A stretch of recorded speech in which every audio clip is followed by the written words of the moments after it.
Hello friends, कैसे हैं आप सब। तो चलिए शुरुआत करते हैं अपने इस वीडियो का। तो हम इसमें सबसे पहले जानेंगे कि हम क्या क्या पढ़ने वाले हैं। तो हमारा सबसे पहला टॉपिक रहेगा कि ब्लड के कंपोनेंट्स और कॉम्पोजिशन के बारे में हम पढ़ेंगे। और फिर हमारा नेक्स्ट टॉपिक रहेगा आरबीसी, और आरबीसी में हम पढ़ेंगे उसके शेप के बारे में, उसके साइज के बारे में, उसके होने वाले डिसऑर्डर्स के बारे में, कैसे प्रोडक्शन होता है, कैसे प्रोड्यूस होता है आरबीसी, और उसके डिस्ट्रक्शन के बारे में, जो कि हमने सुना होगा कि 120 डेज में आरबीसी जो होते हैं वो डिस्ट्रॉय हो जाते हैं। और उसके बाद हम पढ़ेंगे हीमोग्लोबिन के बारे में, और हीमोग्लोबिन में पढ़ेंगे हम कि अगर हीमोग्लोबिन कम या ज्यादा होता है, हाई या लो होता है, इससे क्या इफेक्ट होता है। और उसके बाद हम नेक्स्ट पढ़ेंगे प्लाज्मा के बारे में, और प्लाज्मा के अंदर हम कुछ और पढ़ेंगे कि जैसे इम्यूनोग्लोबुलिन्स के बारे में आपने पढ़ा होगा, आईजीजी, आईजीएम, तो उसके बारे में हम पढ़ेंगे प्लाज्मा में। और नेक्स्ट हम पढ़ेंगे प्लेटलेट्स के बारे में, और उसके बाद हम पढ़ेंगे डब्ल्यूबीसी के बारे में, व्हाइट ब्लड सेल्स के बारे में। और डब्ल्यूबीसी में हम देखेंगे न्यूट्रोफिल के बारे में, इओसिनोफिल्स के बारे में, बेसोफिल्स,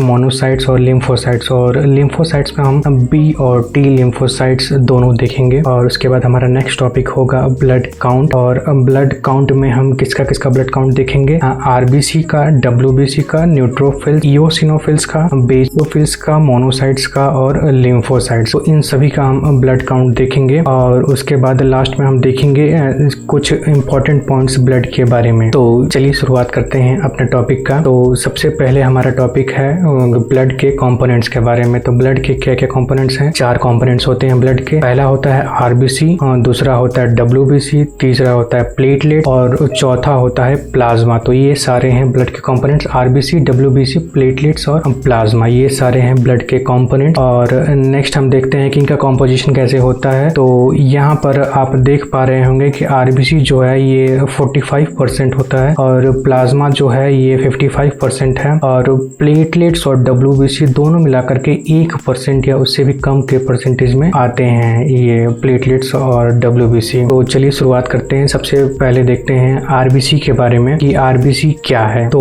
आरबीसी का फुल फॉर्म होता है रेड ब्लड सेल्स। और देखते हैं हम आरबीसी के पहले हम देख रहे हैं कि आरबीसी का क्या काम होता है कि ये ऑक्सीजन ट्रांसपोर्ट करने का काम करता है हमारे बॉडी के पार्ट तक। तो ये कहाँ से जाता है? लंग से, हार्ट से। लंग से निकलता है, हार्ट से होते हुए पूरे बॉडी तक जाता है, और वापस उसी प्रोसेस में आता है कि पूरे बॉडी पार्ट से, हार्ट से होते हुए लंग तक जाता है, जिससे कि ऑक्सीजन और कार्बन डाइऑक्साइड का एक्सचेंज हो सके। तो ये आरबीसी का सबसे पहला काम है। उसके बाद दूसरा काम है कि आरबीसी का जो स्ट्रक्चर होता है, तो आरबीसी का स्ट्रक्चर क्या होता है? सबसे पहले आपने सुना होगा कि ये बाइकॉन्केव शेप का होता है, सर्कुलर होता है और नॉन न्यूक्लिएटेड होता है। तो आरबीसी का जो स्ट्रक्चर है वो ये सारा है। तो ये आप जो स्ट्रक्चर देख पा रहे हैं ये क्या है? ये बाइकॉन्केव, मतलब बाइकॉन्केव कहने का मतलब ये आपने पढ़ा होगा फिजिक्स में, बाइकॉन्केव लेंस। तो ये बाइकॉन्केव है, तो इसमें आपको सरफेस एरिया ज्यादा दिख रहा होगा। तो इसके मतलब कि बाइकॉन्केव होने का फायदा ये है आरबीसी का कि इसका सरफेस एरिया बढ़ जाता है। और इस वीडियो में आप देखिए कि आरबीसी का क्या स्ट्रक्चर होता है और आरबीसी बाइकॉन्केव शेप में कैसा दिखता है। और फिर आरबीसी का जो साइज होता है वो 7.5 माइक्रोन होता है। और उसके बाद जब आरबीसी, मैं आपको बता दूं कि जब आरबीसी जब बनता है तो उस समय उसके पास न्यूक्लियस होता है, लेकिन जब वो अपने मैचुरेशन फेज में पहुंचता है तो धीरे धीरे उसका डीजनरेट होने लगता है उसका न्यूक्लियस, तो ये नॉन न्यूक्लिएटेड हो जाता है आरबीसी हमारा। तो न्यूक्लियस के एब्सेंस होने से और बाइकॉन्केव शेप होने से आरबीसी का क्या फायदा होता है कि उसमें जो हीमोग्लोबिन अगर रहता है तो हीमोग्लोबिन ज्यादा अमाउंट में रह सकता है हमारे आरबीसी में, तो हीमोग्लोबिन का अमाउंट उसमें बढ़ जाता है। तो ये आप देख लीजिए। तो उसके बाद होता है कि कुछ एक्सेप्शन है इसमें, जैसे कि कैमल है और लामा, ये ऐसे मेमल्स हैं जिनका कि आरबीसी का जो शेप होता है वो क्या होता है? बाइकॉन्वेक्स होता है और ओवल शेप का होता है, ठीक है। तो उसके बाद क्या होता है कि आरबीसी के अंदर जो बड़े बड़े सेल ऑर्गेनेल्स होते हैं जैसे कि माइटोकॉन्ड्रिया और गोल्गी कॉम्प्लेक्स, तो ये एब्सेंट होते हैं। तो ये आरबीसी में माइटोकॉन्ड्रिया और गोल्गी कॉम्प्लेक्स एब्सेंट होते हैं, वो नहीं होते हैं। तो आप ये जानते होंगे कि हमारा जो आरबीसी होता है या फिर हमारा ब्लड जो होता है वो ब्लड किस सारे ग्रुप में बटा होता है, जैसे कि blood group A, blood group B, blood group A B या ब्लड ग्रुप ओ। तो ये सारा मतलब कि ये सारा जो ब्लड के ग्रुप्स हैं ये कैसे डिस्क्राइब होते हैं, कैसे बताए जाते हैं? तो उसमें ये होता है कि जो एंटीजेंस और एंटीबॉडीज होते हैं मतलब कि हमारे आरबीसी में, तो ये क्या होते हैं? आरबीसी के कवरिंग पे होते हैं एंटीजेंस और एंटीबॉडीज, जिससे ये हम डिस्क्राइब कर पाते हैं कि कौन सा ब्लड ए ग्रुप का है, कौन सा बी ग्रुप का है, कौन सा ए बी का है और कौन सा O ग्रुप का है। तो आपने ये भी सुना होगा कि जैसे कि ब्लड ग्रुप A जो होता है वो पॉजिटिव और नेगेटिव दोनों होता है, ऐसे ही सारे होते हैं, जैसे कि B positive B negative, AB positive AB negative और O पॉजिटिव और O नेगेटिव। तो यानी कि ये किस वजह से होता है? RH एंटीजन की वजह से होता है। तो RH एंटीजन की वजह से ये क्या नाम है कि उसमें प्लस और माइनस हम बताते हैं उसमें। तो ये देखिए कि कैसे करके कि ये आपका आरबीसी है और आरबीसी के सरफेस पे ये एंटीजन एंटी बी पड़ा हुआ है, ये इसके सरफेस पे ये एंटी बी एंटीजन पड़ा हुआ है। तो ये इसके आरबीसी के आप सरफेस पे देख पा रहे हैं। और ऐसे ही ब्लड ग्रुप ए में एंटीबॉडी ए पड़ा हुआ है, तो ये एंटीबॉडी ए का स्ट्रक्चर आप देख पा रहे हैं। तो हम ये देखते हैं कि आरबीसी का काउंट अगर कम हो जाए तो उसे क्या कहते हैं और आरबीसी का काउंट हाई हो जाए तो उसे क्या कहते हैं। तो यहाँ पर आप देख पा रहे हैं कि आरबीसी का काउंट अगर लो होता है तो उसे एनीमिया कहते हैं, और उसका आरबीसी का काउंट हाई हो जाता है तो उसे पॉलीसाइथेमिया कहते हैं। तो ये हमने कुछ चीजें देखी और उसके बाद हम नेक्स्ट टॉपिक पे बढ़ते हैं जो कि है आरबीसी के बारे में ही। तो आरबीसी के शेप के बारे में हम देखते हैं कि आरबीसी का शेप कैसा, हमने पहले ही देख लिया कि वो बाई कॉनकेव शेप का होता है। ठीक है, तो बाई कॉनकेव शेप का होता है हमारा आरबीसी, ये हमने देखा। और उसके बाद अगर आरबीसी का जो शेप होता है अगर वो चेंज हो जाता है तो उसे क्या कहते हैं? उसे कहते हैं पोइकिलोसाइटोसिस कहते हैं। ठीक है, तो आरबीसी का शेप अगर चेंज हो जाता है तो उसे हम पोइकिलोसाइटोसिस कहते हैं। और कभी कभी क्या होता है कि आरबीसी का शेप जो होता है, हमने पढ़ा बाइकॉनकेव शेप का है आरबीसी का शेप पढ़ा, तो अगर उसका शेप बाइकॉनकेव से हट करके सिकल शेप का हो जाता है तो उसी को कहते हैं, उसी से एक बीमारी होता है जिसको कहते हैं सिकल सेल एनीमिया। ठीक है, तो ये हमने देखा कि ये आरबीसी का बाइकॉनकेव शेप का स्ट्रक्चर है। और उसके बाद अगर ये शेप डिस्टॉर्ड हो करके अगर ये सिकल शेप का बन जाता है तो सिकल से का मतलब क्या होता है? जैसे कि सिकल मतलब स्कैपुला या फिर हिंदी में उसे हसुआ भी कहते हैं। तो हसुआ यानी कि स्कैपल, ये आप देख पा रहे हैं स्कैपुला, और ये सिकल शेप का ये आरबीसी हमारा चेंज हो जाता है। उसके बाद हम देखते हैं कि production of red blood cells. तो सबसे पहले रेड ब्लड सेल्स के प्रोडक्शन को हम क्या कहते हैं? इरिथ्रोपोइसिस कहते हैं।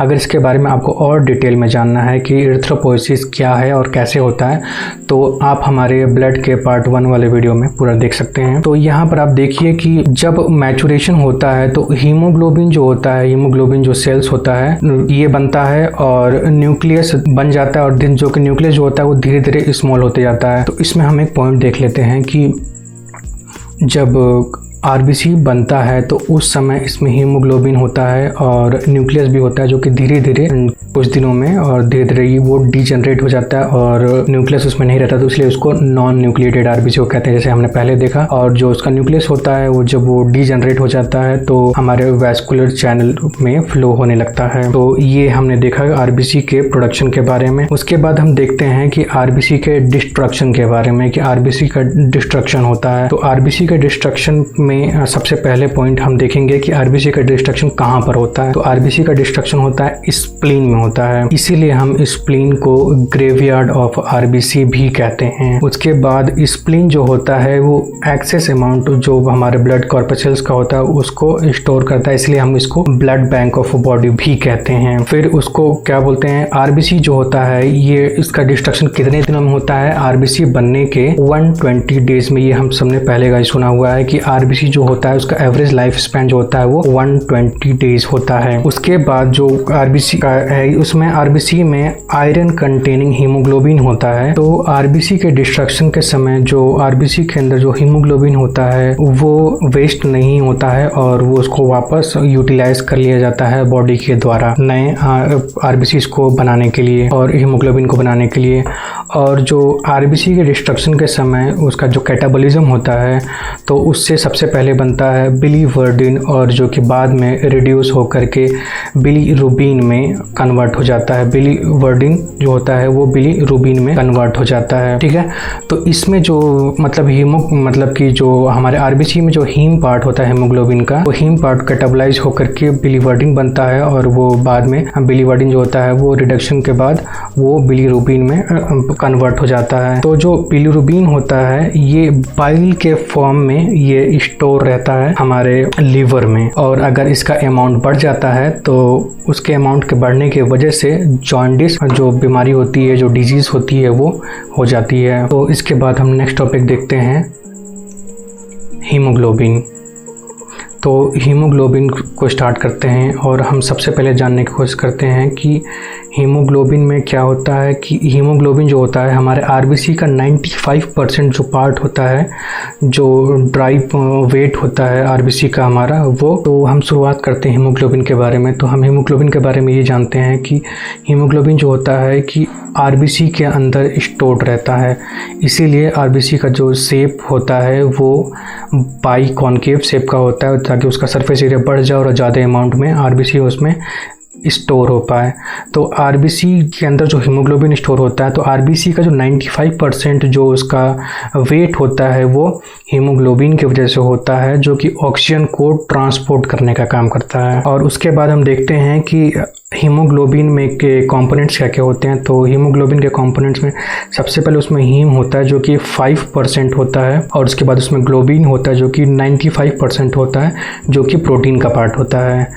तो सबसे पहले हम जानते हैं हीम के बारे में, जो कि आयरन और पोरफायरिन कंटेनिंग एलिमेंट होता है। तो इसमें आयरन किस फॉर्म में प्रेजेंट होता है, Fe+2 के फॉर्म में प्रेजेंट होता है इसमें आयरन। और जो हर एक हीमोग्लोबिन होता है वो 4 मॉलिक्यूल्स ऑफ ऑक्सीजन को कैरी करता है। फिर हम देखते हैं ग्लोबिन के बारे में। तो ग्लोबिन जो ईच मॉलिक्यूल ऑफ ग्लोबिन जो होता है वो 4 पॉलीपेप्टाइड चेन्स को रखता है, जो कि ऑक्सीजन बाइंडिंग कैपेसिटी होता है हमारे हीमोग्लोबिन का या फिर आरबीसी का, ठीक है। और ऑक्सीजन बाइंडिंग कैपेसिटी जो होता है फीटस का और एडल्ट का, तो फीटस में ज़्यादा होता है एडल्ट से। यहाँ पर आप देख पा रहे हैं कि हीमोग्लोबिन जो होता है उसका एफिनिटी यानी कि क्लोजनेस जो होता है, उसका अट्रैक्शन जो होता है वो कार्बन मोनोऑक्साइड से ज़्यादा होता है ऑक्सीजन के बजाय। तो इसीलिए जो होता है कार्बन मोनोऑक्साइड जो कि स्मोक में होता है और उसका जो लीथल इफ़ेक्ट्स होता है वो बहुत ज़्यादा होता है, क्योंकि हीमोग्लोबिन की जो एफिनिटी होती है वो ऑक्सीजन से ज़्यादा कार्बन मोनोऑक्साइड की होती है। तो हीमोग्लोबिन जो होता है ज़्यादा अट्रैक्ट होता है, ज़्यादा अट्रैक्ट करता है कार्बन मोनोऑक्साइड को। उसके बाद हम देखते हैं कि अगर हीमोग्लोबिन का वैल्यू कम होता है तो उससे क्या क्या होता है। तो सबसे पहले क्या होता है, आयरन डिफिशिएंसी हो जाता है, मतलब आयरन की कमी हो जाती है। उसके बाद विटामिन B12 की डिफिशिएंसी हो जाती है। फिर हीमोग्लोबिन कम उस केस में भी होता है जब किडनी डिजीज़ होता है या फिर कोई लीवर डिजीज़ होता है, या फिर उसके बाद आपने सुना होगा थैलेसीमिया। थैलेसीमिया एक जेनेटिक डिसऑर्डर है जिसमें कि हीमोग्लोबिन और रेड ब्लड सेल्स जो होते हैं वो कम हो जाते हैं। फिर हम देखते हैं हायर वैल्यू ऑफ हीमोग्लोबिन। तो हायर वैल्यू कब कब होता है, लंग डिजीज़ के केस में होता है, डिहाइड्रेशन के केस में होता है, या फिर अगर आप हाई ऑल्टीट्यूड पे रहते हैं तो उस केस में होता है, या फिर हैवी स्मोकिंग करते समय होता है, या फिर एक्सेसिव वॉमिटिंग के समय होता है। तो ये हमने देखा हायर वैल्यू ऑफ हीमोग्लोबिन और लोअर वैल्यू ऑफ हीमोग्लोबिन के बारे में। नेक्स्ट हम देखते हैं प्लाज्मा के बारे में। तो प्लाज्मा में आपने हॉस्पिटल्स में सुना होगा कि प्लाज्मा डोनेट करने के लिए तो उसको क्या कहते हैं, ब्लड सीरम कहते हैं। तो मतलब कि ब्लड के प्लाज्मा में से अगर क्लोटिंग फैक्टर्स को हटा दिया जाए तो उसको ब्लड सीरम कहते हैं। कुछ इस तरह का आपने ब्लड सीरम का पैकेट्स अगर आपने देखा होगा हॉस्पिटल्स में, तो ये कुछ इस तरह का आपने सीरम का ब्लड सीरम का पैकेट आपने देखा होगा जो कि ब्लड प्लाज्मा होता है। फिर जो होता है हमारे ब्लड के जो मैट्रिक्स होता है यानी कि उसमें जो लिक्विड पार्ट होता है उसको प्लाज्मा कहते हैं, ये आप जानते हैं।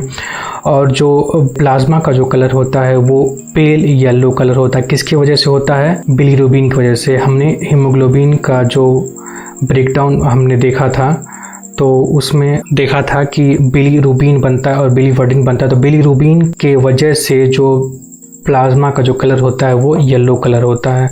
उसके बाद हम देखते हैं कि कॉम्पोजिशन ऑफ प्लाज्मा। तो प्लाज्मा में वाटर जो होता है वो 90% से लेकर 92% तक होता है, और इसमें कुछ सॉलिड पार्ट होता है जो कि 8 to 10% होता है। तो सॉलिड पार्ट में प्रोटीन जो होता है उसमें 6 to 7% होता है जो कि मैक्सिमम होता है। और प्रोटीन जो सबसे पहला प्रोटीन होता है वो कौन सा प्रोटीन होता है, एल्बुमिन, जो कि 4% होता है। और ये जो होता है प्रोड्यूस और सिंथेसाइज होता है कहाँ पर होता है, लीवर में होता है। उसके बाद जो सेकंड है वो है ग्लोबुलिन, जो कि 2 से 2.5% तक होता है, जो कि प्रोड्यूस और सिक्रीट करता है लीवर और लिम्फोइड ऑर्गन्स में। नेक्स्ट है प्रोटीन जो है वो प्रोथ्रोम्बिन है, जो कि 0.3% होता है।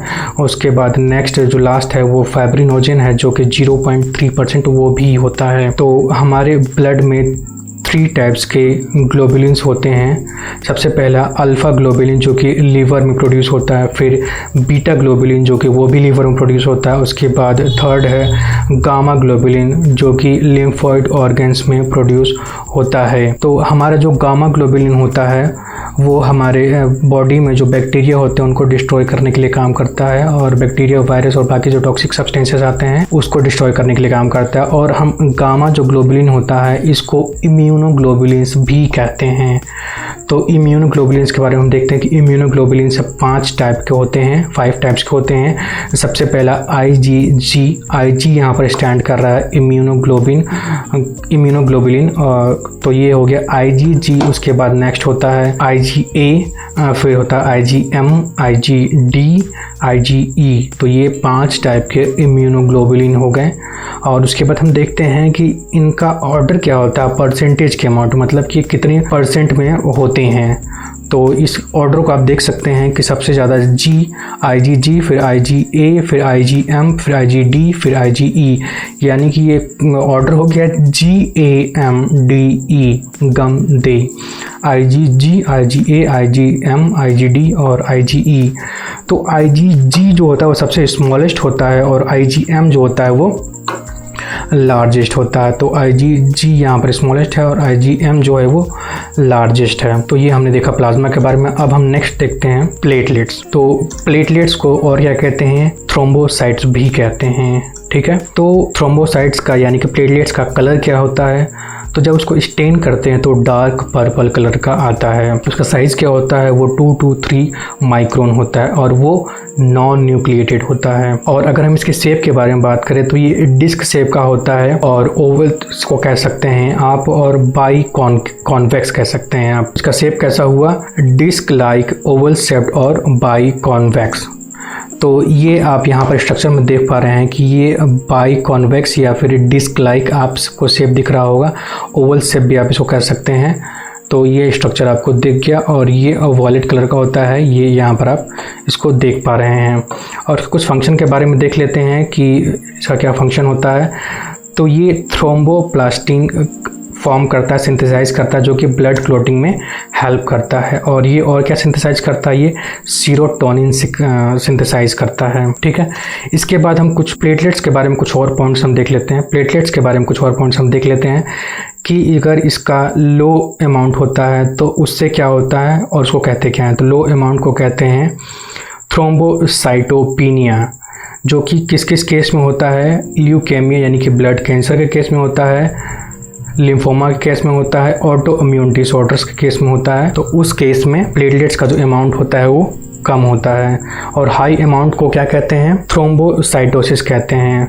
और ये किस किस केस में होता है, जैसे रुमेटॉइड आर्थराइटिस आपने सुना होगा, इन्फ्लेमेटरी बाउल डिजीज, या फिर कुछ कैंसर्स के केस में जैसे lung cancer, gastrointestinal cancer, breast cancer, ovarian cancers के केस में भी जो प्लेटलेट्स का अमाउंट होता है वो बढ़ जाता है। नेक्स्ट हम देखते हैं WBC।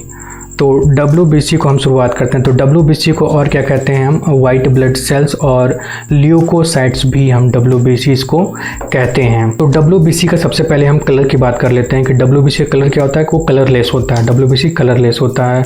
और जो जैसा कि हमने RBC में देखा था कि वो नॉन न्यूक्लिएटेड होता है, तो जो WBC होता है वो नॉन न्यूक्लिएटेड नहीं, ये न्यूक्लिएटेड होता है और इंडिपेंडेंटली मोटाइल होता है।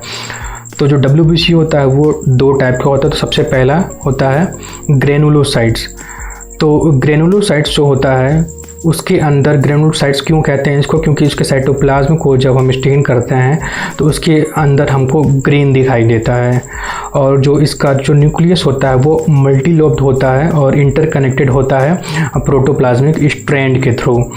और उसके बाद हम देखते हैं कि जो इसमें जो न्यूक्लियस जो लॉब के फॉर्म में होते हैं, मल्टी लॉब्ड होते हैं न्यूक्लियस, तो उस वजह से इसको क्या कहते हैं, पॉलीमॉर्फो न्यूक्लियर WBC भी कहते हैं इसको हम। और ये कहाँ प्रोड्यूस होता है, ये बोन मैरो में प्रोड्यूस होता है।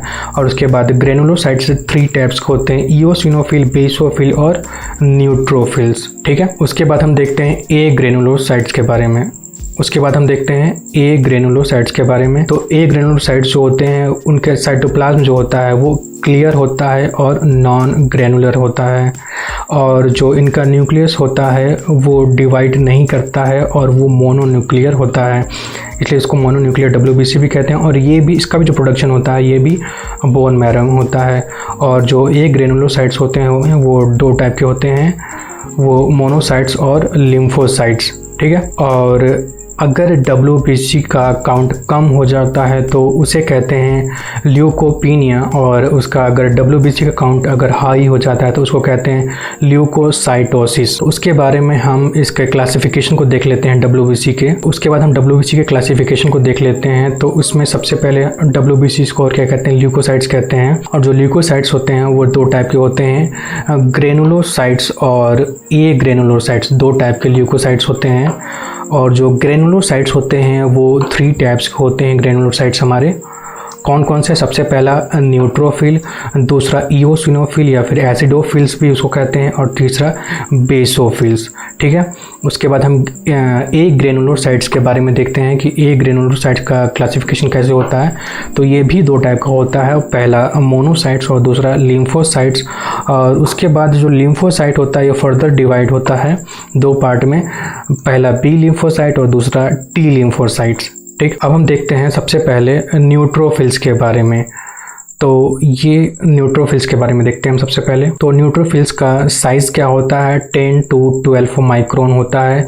और इसका शेप क्या होता है, 3 to 5 लॉब्ड होता है। स्ट्रक्चर में आप देख पा रहे हैं कि ये अलग अलग लॉब्स दिखाई दे रहे हैं इसके न्यूक्लियस के, और इसमें ग्रेन्यूल्स भी आपको दिखाई दे रहे हैं, इस वजह से इसको ग्रेनुलर भी कहते हैं। और ये मल्टी लॉब्ड है और 3 to 5 लॉब्ड है न्यूट्रोफिल्स। और न्यूट्रोफिल्स का फंक्शन क्या होता है, ये फेगोसिटिक इन नेचर होता है, जो कि बैक्टीरिया और वायरस को खा लेता है फेगोसाइटोसिस के थ्रू।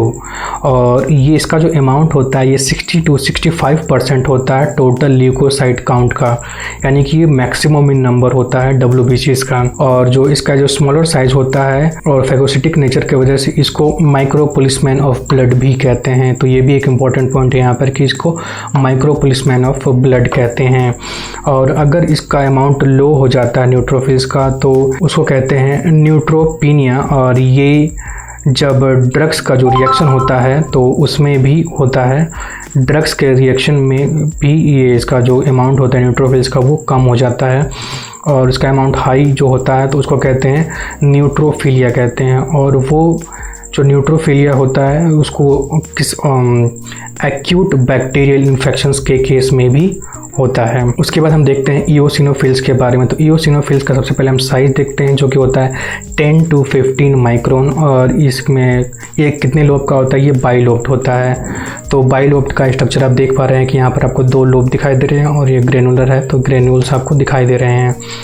और इसका फंक्शन क्या होता है, ये एलर्जी से हमें प्रोटेक्ट करता है और पैरासिटिक इन्फेक्शन से हमें प्रोटेक्ट करता है।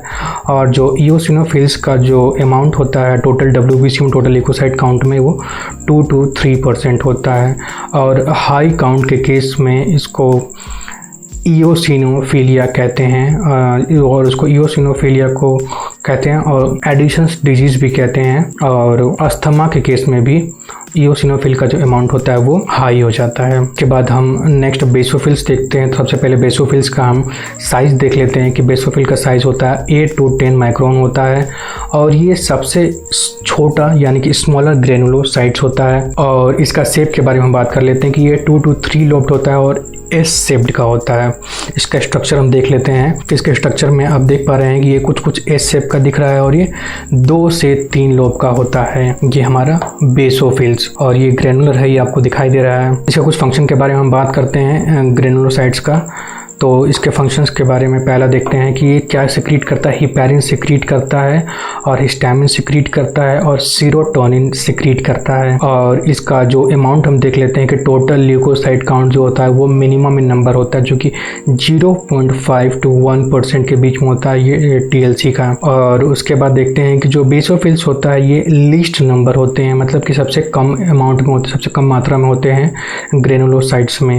और बेसोफिल जो होते हैं कि ये इमीडिएट रेस्पॉन्ड करते हैं हाइपर सेंसिटिविटी रिएक्शंस के टाइम पे, ताकि ये प्लेटलेट्स, मैक्रोफेजेस और न्यूट्रोफिल्स को इकट्ठा कर पाएं। नेक्स्ट हम देखते हैं मोनोसाइट्स के बारे में। मोनोसाइट, तो मोनोसाइट का सबसे पहले हम शेप देखते हैं कि इसका शेप कैसा होता है। किडनी शेप का होता है या फिर बीन शेप का होता है, और साइज जो होता है इसका 13 to 20 माइक्रोन होता है। ठीक है, तो ये शेप आप देख पा रहे हैं कि बीन शेप्ड का है, किडनी शेप का है, ये हमारा मोनोसाइट्स। और इसके कुछ फंक्शन के बारे में बात कर लेते हैं कि ये स्कैवेंजर्स का काम करता है बॉडी का, और ये क्योंकि ये एंगल्फ कर लेता है डैमेज और डेड सेल्स को। और ये टोटल ल्यूकोसाइट का होता है 6 to 8% होता है टोटल ल्यूकोसाइट काउंट, यानी कि TLC का ये 6 to 8% ही होता है। और नेक्स्ट अब हम देखते हैं लिम्फोसाइट्स के बारे में। तो सबसे पहले हम लिम्फोसाइट के साइज़ की बात करते हैं, जो कि होता है 6 to 16 माइक्रोन। इसका शेप जो होता है वो लार्ज होता है और साइटोप्लाज्म इसका पेरिफेरी पे चला जाता है, मतलब इसका जो न्यूक्लियस होता है वो बड़ा हो जाता है। और ये टोटल ल्यूकोसाइट काउंट का 20 to 25% होता है। ये स्ट्रक्चर आप देख पा रहे हैं कि यहाँ पर जो उसका शेप है, मतलब वो जो उसका जो साइटोप्लाज्म है वो पेरिफेरी पे चला गया, यानी कि बाहर चला गया सिर्फ। और ये टोटल ल्यूकोसाइट काउंट का TLC का 20 to 25% ही होता है। और लिम्फोसाइट्स जो होते हैं वो कहाँ पाए जाते हैं? लिम्फ नोड्स में, स्प्लीन में, थाइमस में, टॉन्सिल्स में, लिम्फोइड टिश्यूज में और गैस्ट्रोइंटेस्टाइनल ट्रैक्ट में पाए जाते हैं। और जो लिम्फोसाइट्स होते हैं रेगुलेट करते हैं हमारे बॉडी के एक्यूट इम्यूनिटी को, जो कि फॉरेन सेल्स और एंटीजन से फाइट करते हैं। और वो हमारे बॉडी सर्कुलेशन में कहाँ से एंटर करते हैं? वो लिम्फेटिक चैनल से एंटर करते। तो चलिए हम लिम्फोसाइट्स के बारे में कुछ और जान लेते हैं कि लिम्फोसाइट्स जो होते हैं वो दो टाइप के होते हैं, T लिम्फोसाइट्स और B लिम्फोसाइट्स। तो इसमें T किलर सेल्स होते हैं जो कि डायरेक्ट किल करते हैं माइक्रोब्स को, और उसके बाद इसमें T हेल्पर सेल्स होते हैं जो कि स्टिमुलेट करते हैं B लिम्फोसाइट्स को एंटीबॉडी बनाने के लिए। तो ये T लिम्फोसाइट्स जो होते हैं वो स्टिमुलेट करते हैं B लिम्फोसाइट्स को एंटीबॉडी बनाने के लिए। और उसके बाद जो T सप्रेसर सेल्स होते हैं वो सप्रेस करते हैं B लिम्फोसाइट्स को एंटीबॉडी बनाने के लिए, मतलब सप्रेस रोकते हैं। तो मतलब कि T लिम्फोसाइट्स जो होते हैं वो टोटल रेगुलेट करते हैं B लिम्फोसाइट्स को कि कब एंटीबॉडीज बनाना है और कब एंटीबॉडीज नहीं बनाना है। तो ये टोटल रेगुलेट कौन करता है? T lymphocytes. उसके बाद इसमें T किलर सेल्स होते हैं जो कि हमारे इम्यून सिस्टम को प्रोटेक्ट करते हैं, हमारे T lymphocytes, T killer cells. उसके बाद B लिम्फोसाइट्स के बारे में हमने जान ही लिया कि B लिम्फोसाइट्स जो होते हैं वो कि प्रोड्यूस और ट्रांसपोर्ट करते हैं हमारे एंटीबॉडीज को। और हम देख लेते हैं कि अगर लिम्फोसाइट्स का काउंट जब कम होता है तो ये इसको कहते हैं लिम्फोसाइटोपिनिया। और ये किस केस में होता है? जैसे कि ऑटो इम्यून डिसऑर्डर होता है, जैसे कि लम्स, रूमेटॉइड आर्थराइटिस, इन सारे केसेस में जो ल्यूकोसाइट्स का काउंट होता है वो कम हो जाता है। और इसका हम हाई काउंट के बारे में जान लेते हैं। इसके हाई काउंट को हम कहते हैं लिम्फोसाइटोसिस। ये किस केस में होता है? जैसे कि एक्यूट स्ट्रेस हो जाए, एक्यूट यानी कि बहुत ज़्यादा हाई लेवल का स्ट्रेस हो जाता है, तो उस केस में ये लिम्फोसाइटोसिस हो जाता है, मतलब लिम्फोसाइट्स का अमाउंट बहुत ज़्यादा बढ़ जाता है। तो ये था लिम्फोसाइट्स के बारे में। अब हम देखते हैं ब्लड काउंट के बारे में कि ब्लड काउंट के बारे में हम देखते हैं RBC, WBC, प्लेटलेट्स और हीमोग्लोबिन सबका देखते हैं हम। और ये आप नोटिस करते रहिएगा वीडियो में। L से है लीटर और MCL से है माइक्रोलीटर, DL से है डेसीलीटर, M से है मिलियन और K से है 1000। तो सबसे पहले हम देखते हैं ब्लड काउंट RBC का। तो इसमें हम तीनों का देखते हैं, मेल, फीमेल और चाइल्ड, तीनों में देखते हैं कि क्या होता है। तो RBC जो मेल में होता है वो 4.2 से 5.6 मिलियन पर माइक्रोलीटर, और RBC फीमेल्स में 3.8 से लेकर के 5.1 मिलियन पर माइक्रोलीटर, और चाइल्ड में 3.5 से लेके 5 मिलियन पर माइक्रोलीटर तक होता है हमारे RBC का काउंट। और नेक्स्ट हम देखते हैं हम WBC का काउंट। तो WBC में भी हम तीनों देखेंगे, मेल, फीमेल और चाइल्ड में देखेंगे। तो WBC जो मेल में होता है वो 3.8 से लेकर के 11K यानी कि 1000 पर mm क्यूब, और फीमेल में 3.8 से लेकर 11K पर mm क्यूब क्यूब और चाइल्ड में 5 से लेकर 10,000 पर mm क्यूब। और नेक्स्ट हम कुछ और देख लेते हैं WBCs के अंदर जो लिम्फोसाइट, मोनोसाइट, इओसिनोफिल, बेसोफिल और न्यूट्रोफिल्स होते हैं, इनके बारे में भी हम जान लेते हैं कि इनका क्या क्या परसेंटेज होता है। तो लिम्फोसाइट 14 to 44% होना चाहिए, मोनोसाइट 2 to 6% होना चाहिए, इओसिनोफिल 1 to 5% होना चाहिए, बेसोफिल 0.0 से 1% होना चाहिए और न्यूट्रोफिल जो होता है वो 50 से लेकर के 81% तक न्यूट्रोफिल्स का अमाउंट होना चाहिए। नेक्स्ट हम देखते हैं हीमोग्लोबिन के बारे में। तो हीमोग्लोबिन के बारे में हम मेल में, फीमेल में, चाइल्ड में और न्यू बॉर्न में, इन चारों कैटेगरी में हम देख लेते हैं कि हीमोग्लोबिन का कितना एवरेज अमाउंट होना चाहिए। तो हीमोग्लोबिन मेल में 14 to 18 ग्राम पर डेसीलीटर होना चाहिए और हीमोग्लोबिन फीमेल में 18 to 16 ग्राम पर डेसीलीटर, हीमोग्लोबिन चाइल्ड में 10 to 14 ग्राम पर डेसीलीटर और हीमोग्लोबिन न्यू बॉर्न में 15 to 25 ग्राम पर डेसीलीटर होना चाहिए। नेक्स्ट हम देखते हैं प्लेटलेट्स के बारे में। तो सबसे पहले प्लेटलेट काउंट मेल में देखेंगे, फिर फीमेल में देखेंगे। तो मेल में होता है 135 से लेकर के 317 बिलियन पर लीटर और ये आप न्यूमेरिक्स में देख पा रहे हैं, और फीमेल में 157 से लेकर के 371 बिलियन पर लीटर होता है प्लेटलेट का एवरेज अमाउंट। या फिर अगर इसका काउंट्स को देख लेते हैं तो ये हमने देखा आरबीसी के बारे में, डब्ल्यूबीसी के बारे में, हीमोग्लोबिन के बारे में, प्लेटलेट्स के बारे में, लिम्फोसाइट्स, मोनोसाइट, इओसिनोफिल, बेसोफिल और न्यूट्रोफिल, इन सब के बारे में हमने देखा। अब जान लेते हैं कुछ इंपॉर्टेंट पॉइंट्स के बारे में हम अपने ब्लड के बारे में। तो सबसे पहले ब्लड के स्टडी को क्या कहते हैं? हेमाटोलॉजी कहते हैं। ब्लड का पीएच क्या होता है और वो एसिडिक होता है कि बेसिक होता है? तो ब्लड का पीएच जो होता है वो 7.4 होता है, वो स्लाइटली एल्कलाइन होता है। और ब्लड का जो वेट होता है हमारे बॉडी के 7 to 8% पार्ट कैरी करता है। और बाई वॉल्यूम कितने अमाउंट में होता है, कितने लीटर्स में होता है हमारे बॉडी में? तो ब्लड जो होता है वो एवरेज 5 to 6 लीटर मेल्स में होता है और 4 to 5 लीटर्स फीमेल्स में होता है। तो ये हमने देखा कुछ इंपॉर्टेंट पॉइंट्स के बारे में ब्लड का। तो इस वीडियो में हमने ब्लड के बारे में क्या क्या पढ़ा? सबसे पहले हमने ब्लड के कॉम्पोजिशन और कंपोनेंट्स के बारे में पढ़ा, जिसमें कि हमने देखा कि आरबीसी जो होता है वो 45% होता है और प्लाज्मा जो होता है वो 55% होता है और प्लेटलेट्स और डब्ल्यूबीसी जो होते हैं वो 1% तक होते हैं। तो आरबीसी 45%, प्लाज्मा 55% और प्लेटलेट्स और डब्ल्यूबीसी हमने देखा था कि 1% के अंदर आ जाते हैं। नेक्स्ट हमने पढ़ा आरबीसी के बारे में, आरबीसी के शेप, साइज, डिसऑर्डर और प्रोडक्शन और डिस्ट्रक्शन के बारे में हमने पढ़ा। तो आरबीसी को हम और क्या कहते हैं? एरिथ्रोसाइट्स कहते हैं और उसका जो साइज होता है वो 7.5 माइक्रोन होता है। उसका शेप बाइकॉनकेव होता है, सर्कुलर होता है, नॉन न्यूक्लिएटेड होता है और उसका प्रोडक्शन को क्या कहते हैं? एरिथ्रोपोइसिस कहते हैं। और आरबीसी का डिस्ट्रक्शन स्प्लीन में होता है, इसलिए हम स्प्लीन को ग्रेवयार्ड ऑफ आरबीसी भी कहते हैं और वो हमारे ब्लड कॉर्पस्कल्स को कंटेन करता है, इसलिए हम उसे आरबीसी का डिस्ट्रक्शन जो होता है वो स्प्लीन में होता है, इसलिए हम स्प्लीन को ग्रेवयार्ड ऑफ आरबीसी भी कहते हैं। और स्प्लीन में ही हमारे रेड ब्लड सेल्स या फिर हमारे ब्लड कॉर्पस्कल्स को इकट्ठा करता है स्प्लीन, इसलिए हम उसको ब्लड बैंक भी कहते हैं हमारे बॉडी का। के बाद हमने हीमोग्लोबिन के बारे में पढ़ा और हीमोग्लोबिन में हमने देखा कि हीम जो होता है उसमें 5% होता है, ग्लोबिन जो होता है वो 95% जो कि प्रोटीन कैरिंग कंपोनेंट होता है हमारे हीमोग्लोबिन का। और जो हीमोग्लोबिन की जब डेफिशिएंसी, हीमोग्लोबिन के अमाउंट कम होने से आयरन की डेफिशिएंसी हो जाती है और थैलेसीमिया का केस में भी आरबीसी कम हो जाता है। और नेक्स्ट उसके बाद हमने देखा था कि अगर उसका अमाउंट बढ़ जाता है, हीमोग्लोबिन का अमाउंट बढ़ जाता है तो, और हीमोग्लोबिन का जो अमाउंट होता है वो लंग डिजीज और डिहाइड्रेशन के केस में भी हीमोग्लोबिन का जो अमाउंट होता है वो लंग डिजीज और डिहाइड्रेशन के केस में बढ़ जाता है। और नेक्स्ट हमने पढ़ा प्लाज्मा के बारे में। प्लाज्मा में हमने इम्यूनोग्लोबुलिन के बारे में पढ़ा। तो प्लाज्मा में वाटर जो होता है वो 90% अप्रॉक्स होता है, उसमें सॉलिड पार्ट होता है वो 8% अप्रॉक्स होता है।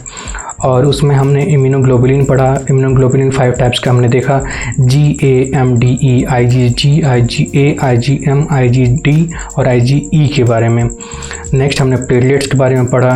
प्लेटलेट्स में हमने पढ़ा कि जब प्लेटलेट्स को जब स्टेन करते हैं तो वो डार्क पर्पल कलर का आता है और उसका साइज जो होता है वो 2 to 3 माइक्रोन होता है, वो नॉन न्यूक्लिएटेड होता है। नेक्स्ट हमने डब्ल्यूबीसीज के बारे में पढ़ा। डब्ल्यूबीसीज में हमने पढ़ा न्यूट्रोफिल्स के बारे में, इओसिनोफिल्स के बारे में, बेसोफिल्स के बारे में, मोनोसाइट्स के बारे में और लिम्फोसाइट्स जो कि बी और टी लिम्फोसाइट्स के बारे में हमने डब्ल्यूबीसीज में देखा। और डब्ल्यूबीसीज में हमने देखा कि जो न्यूट्रोफिल होता है वो 3 to 5 लोब्ड होता है, इओसिनोफिल बाइलोब्ड होता है और बेसोफिल्स 2 to 3 लोब्ड होता है। मोनोसाइट्स किडनी शेप्ड होते हैं और जो लिम्फोसाइट्स होते हैं वो एंटीबॉडी प्रोड्यूस करने में हेल्प करते हैं। उसके बाद हमने लास्ट में ब्लड काउंट भी देखा, तो ब्लड काउंट में हमने देखा आरबीसी का, डब्ल्यूबीसी का, न्यूट्रोफिल्स का, इओसिनोफिल्स का, बेसोफिल्स का, मोनोसाइट्स का और लिम्फोसाइट्स का, इन सब का हमने ब्लड काउंट देखा मेल्स और फीमेल्स दोनों में। उसके बाद हमने लास्ट में कुछ इंपॉर्टेंट पॉइंट्स देखा। तो ये सब पढ़ा हमने इस वीडियो में।